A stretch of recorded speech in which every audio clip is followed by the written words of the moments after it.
কোথায় কোথায় সড়ক অবরোধ, নিজেদের পদক্ষেপ জানালো সেনাবাহিনী।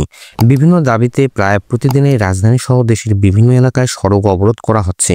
এতে চরম দুর্ভোগের শিকার হন ওই সড়কে চলাচলকারীরা।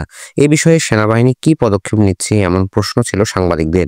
এ প্রশ্নে সেনা সদর মিলিটারি অপারেশনস ডাইরেক্টরদের স্টাফ কর্নেল মোহাম্মদ শফিকুল ইসলাম বলেন, অবরোধে মানুষের দুর্ভোগ বেড়ে যায় এবং আর্থিকভাবে সব খাতেই ক্ষতিগ্রস্ত হয়।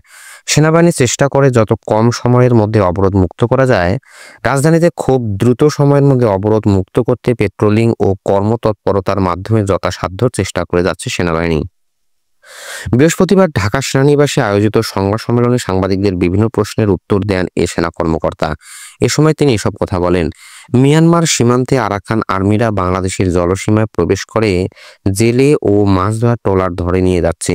সেক্ষেত্রে সড়ক অবরোধের কারণে যানজট সৃষ্টি হচ্ছে। এই বিষয়ে সেনাবাহিনী কিভাবে কাজ করছে জানতে চাইলে তিনি বলেন, সড়ক মহাসড়ক অবরোধ থাকলে দেশের অর্থনীতিতে নেতিবাচক প্রভাব সহ সব খাতে নেতিবাচক প্রভাব পড়ে। শুধু ঢাকা কুমিল্লা মহাসড়কে গতকাল মঙ্গলবার 2 ঘন্টা অবরোধ ছিল। এই অবরোধে দুর্ভোগ বেড়ে যায় এবং আর্থিকভাবে সব খাতই ক্ষতিগ্রস্ত হয়। সেনাবাহিনী চেষ্টা করে যত কম সময়ের মধ্যে অবরোধ মুক্ত করা যায়।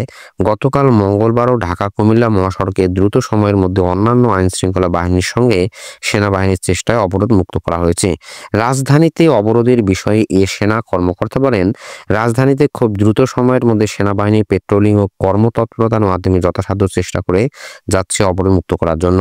সম্প্রতি অনুষ্ঠিত মার্চ ফর গাজা কর্মসূচিতে ও আগে কয়েক জায়গায় দেখা গেছে নিষিদ্ধ সংগঠনের পতাকা হাতে নিয়ে মিছিল করতে। সেক্ষেত্রে সেনাবাহিনী কি পদক্ষেপ নিচ্ছে জানতে চাইলে কর্নেল মোহাম্মদ শফিকুল ইসলাম বলেন, সম্প্রতি অনুষ্ঠিত মার্চ ফর গাজার বিক্ষোভে সেনাবাহিনী কালো পতাকাধারীদের রহিত করেছেন। কালো পতাকাধারী হলেই যে সে জঙ্গি সংগঠনের এটির কোনো প্রমাণ আমরা এখনো পাইনি। তবে এই বিষয়ে সেনাবাহিনীর সোচ্চার রয়েছে। গোয়েন্দা বাহিনীও তাদের কার্যক্রম অব্যাহত রেখেছে। গত 8 মাস ধরে সশস্ত্র বাহিনী ম্যাজিস্ট্রেসি ক্ষমতায় কাজ করেছে।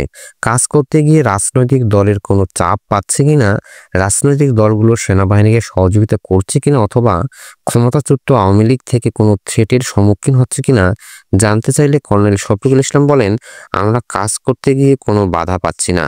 আমরা যে কোনো অপরাধীকে গ্রেপ্তারের পর অন্য আইনশৃঙ্খলা বাহিনীর কাছে হস্তান্তর করি। সেক্ষেত্রে পরবর্তী আইনি বিচার কাজ সেনাবাহিনীর দায়িত্বের বাইরে। ম্যাজিস্ট্রেসি ক্ষমতায় সেনাবাহিনী কাজ করে যাচ্ছে। যেখানে যতটুকু ব্যবহার করার দরকার ততটুকুই ব্যবহার করা হচ্ছে। সম্প্রতি সেনাপ্রধান রাশিয়া ও ক্রোয়েশিয়া সফর করেছেন। এই বিষয়ে জানতে চাইলে কর্নেল শফিকুল ইসলাম বলেন, বন্ধুপ্রতিম দেশের সঙ্গে সম্প্রতি সেনাপ্রধান রাশিয়া ও ক্রোয়েশিয়া সফর একটি নিয়মিত কার্যক্রম। এই সফরে সেনা প্রধান বেশ কয়েকজন উচ্চপদস্থ কর্মকর্তাদের সঙ্গে সাক্ষাৎ করেন, বিভিন্ন ইন্ডাস্ট্রি পরিদর্শন করেন। এর ফলে সামরিক সহযোগিতা আরও প্রসার হবে। সংবাদ সম্মেলনে সেনা সদরের ঊর্ধ্বতন কর্মকর্তারাও উপস্থিত ছিলেন।